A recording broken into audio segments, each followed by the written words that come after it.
Esta será la continuación de la primera parte de la introducción a la filosofía.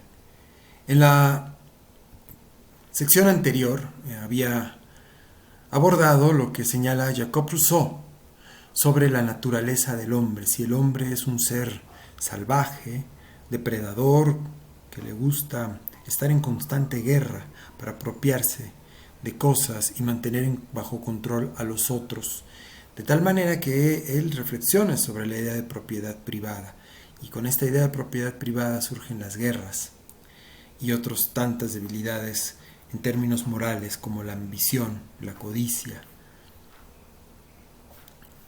Bien, él señalaba que a partir de esta idea de propiedad privada, pues los gobiernos de distintos países en América en el siglos pasados empezaron a colonizar, de tal manera que los nativos de nuestro continente americano, a través del conocimiento de la filosofía europea, tomaron de la filosofía no sus propuestas, sino tomaron la fuerza, seriedad, vigor con que investigaban sobre determinados problemas, y investigaron sobre los problemas que nos aquejan, como la libertad, la justicia, la identidad, la independencia y el respeto.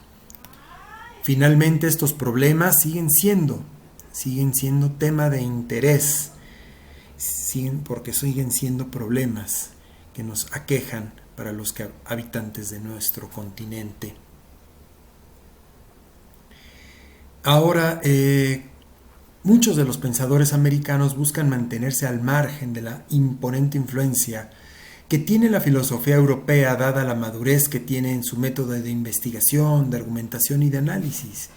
No debe pensarse que la filosofía es un ejercicio racional cuya validez depende del lugar en el que se realice. No puede serlo, porque los problemas que aborda son aquellos que a cualquier ser le interesa e incumbe. Puede haber diferencias en los planteamientos sobre aquello que se pretende clarificar, comprender. Un ejemplo es la forma en que el filósofo americano aborda la libertad, justicia e independencia, a diferencia de cómo lo hace el filósofo europeo, en tanto que ellos no han sufrido colonización y explotación. Finalmente, la tarea de quien toma con seriedad el pensamiento profundo, es decir, el filosófico, es que nuestro modelo explicativo, nuestra teoría, sirva de guía, de lupa crítica de identidad para enfrentar los problemas que nos aquejan. Aquí cabe precisar algo, compañeros, y para que no vaya a haber confusión. No se piense que aquello que ustedes definen o piensan sobre una cosa y lo que otro compañero también piensa o define sobre esa cosa es verdadero, en tanto que cada uno está haciendo ejercicio de su pensamiento filosófico. Esa sería una postura relativista. No, lo que se está pretendiendo es que a partir de las reflexiones que tiene cada uno de los seres racionales, es decir, cada uno de nosotros, ese trabajo cuente con elementos observacionales para que se pueda hacer crítica, análisis de lo que se está diciendo, de lo que estamos diciendo y viceversa, que el otro, de lo que estas propuestas teóricas para definir, para explicar un problema, cuente con elementos observacionales a fin de ajustar y precisar qué es aquello que lo que está entendiendo sobre un problema, o nosotros también ocuparnos por meter elementos observacionales a fin de que podamos dar cuenta qué es lo que estamos entendiendo sobre determinado problema. No se trata de decir que para mí es correcto lo que yo pienso y para el otro es correcto lo que piensa y cada quien. No, de ese sentido no habría forma de poder llegar a conocer lo que son las cosas. Sirva la aclaración. Continúo con este problema del pensamiento filosófico americano y los problemas que nos afectan. Un ejemplo es el trabajo de Miguel León Portilla, que es un filósofo e historiador mexicano, que en su libro Visión de los Vencidos, que se publicó en 1959, pero tiene más ediciones y en cada una de ellas se ha añadido más material, se los recomiendo.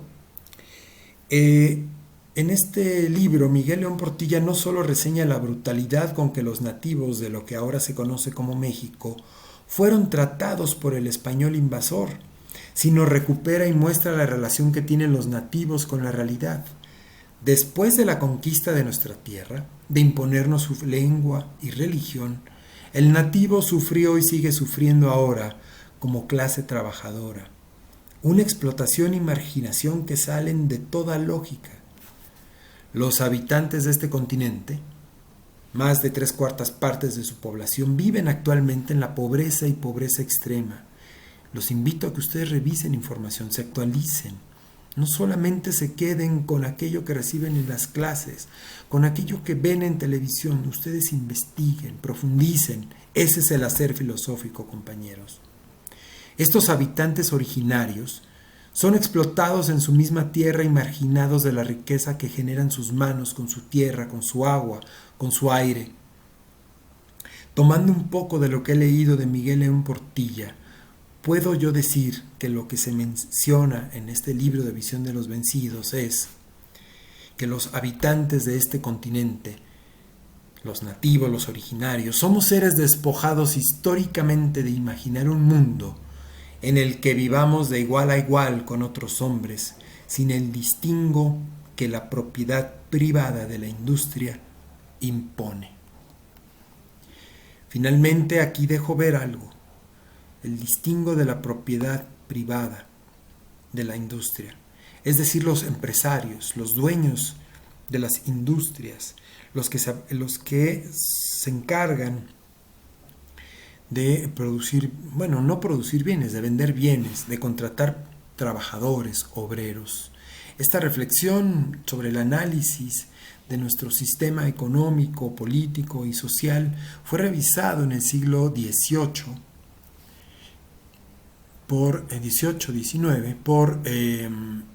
principalmente por Carlos Marx, y empieza a dividir, a distinguir dos clases sociales antagónicas, pero que una requiere de la otra.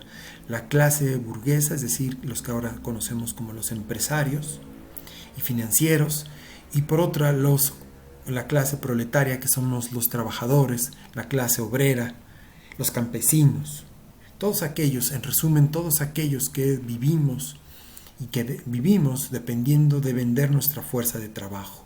Si no hay ofertas de trabajo, estaremos viviendo en la mendicidad o en la subsistencia de aquí, que nuevamente los empresarios, los dueños de la propiedad privada de las industrias, requieran de personal para producir.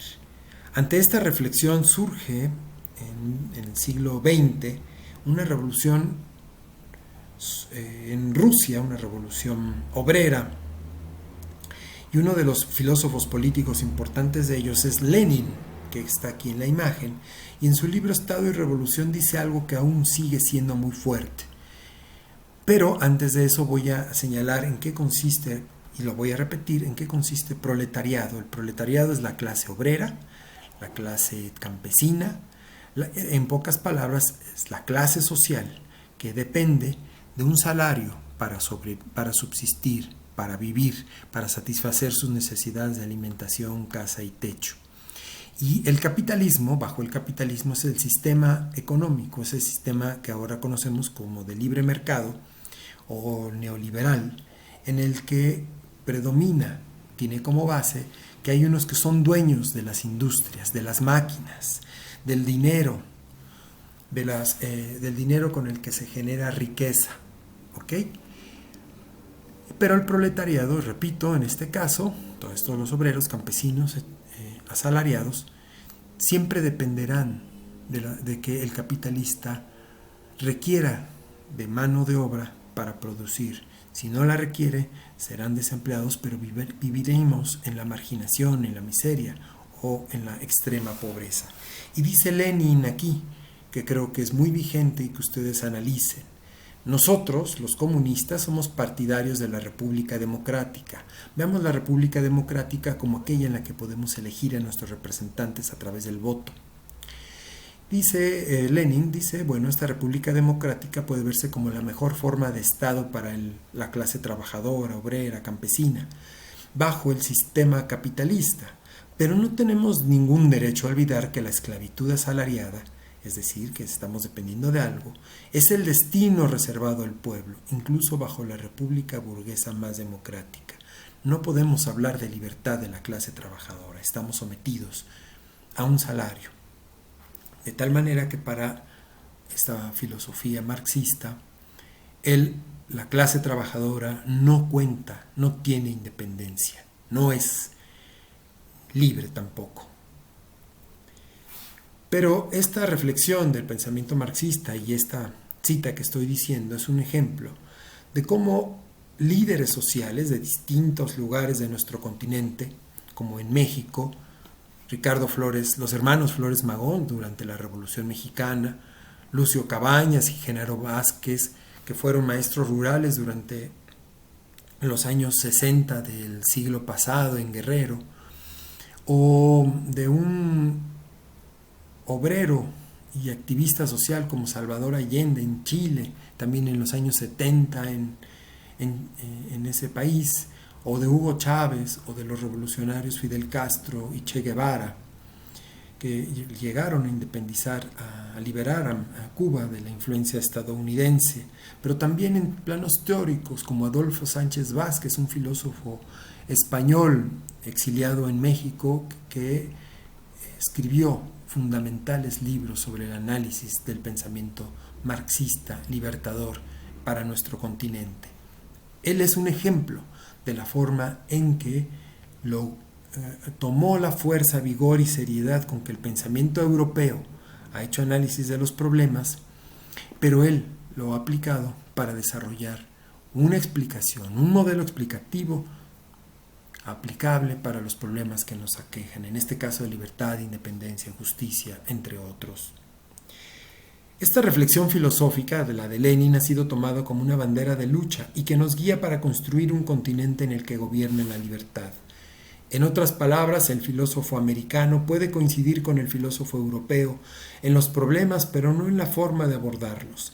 Las respuestas que busca el filósofo americano se basan en su contexto histórico, el cual es, insisto, muy distinto al del filósofo europeo. Lo que acabo de exponer no es más que una simple exposición de los tantos puntos que veremos sobre la filosofía y su decurso histórico. La filosofía es, como lo dice Platón en la cita que hago al principio de esta presentación, una moneda que no pide nada a cambio, ni promete nada, sino es una moneda universal que nos permitirá comprender el mundo desde alguna perspectiva, sea política, histórica, ética, de conocimiento, estética, metafísica, ontológica de la ciencia. Finalmente, este curso, llamado Introducción a la Filosofía, requiere que sus participantes tengan como fin conocer y no simplemente acreditar la asignatura. Repito, requiere que sus participantes tengan como fin conocer y no simplemente acreditar la asignatura. Para saber qué es el saber hay que practicarlo, y en verdad esto requiere muchas horas de lectura, de discusión con los filósofos y no con los intermediarios, es decir, con lectores de los filósofos. Pásense, atrévanse a leer a los filósofos de manera directa. Señala Kant, filósofo alemán del siglo XVIII, ten el valor de servirte de tu propia razón, en tanto que la pereza y cobardía son las dos causas por las cuales la mayoría de la humanidad permanece en la minoría de edad al depender del pensamiento de otro hombre para actuar o decidir. Espero que te decidas por enfrentarte a la filosofía y sus preguntas, porque te descubrirás en ellas como un sujeto capaz de reflexionar e interpretar el mundo y tu vida. Acepta el reto, transforma tu vida mediante el hacer filosófico. Haz de la filosofía una herramienta para tu ser y hacer. En el siguiente video abordaré la lógica, una disciplina filosófica encargada de revisar la claridad de nuestras ideas, de nuestros conceptos.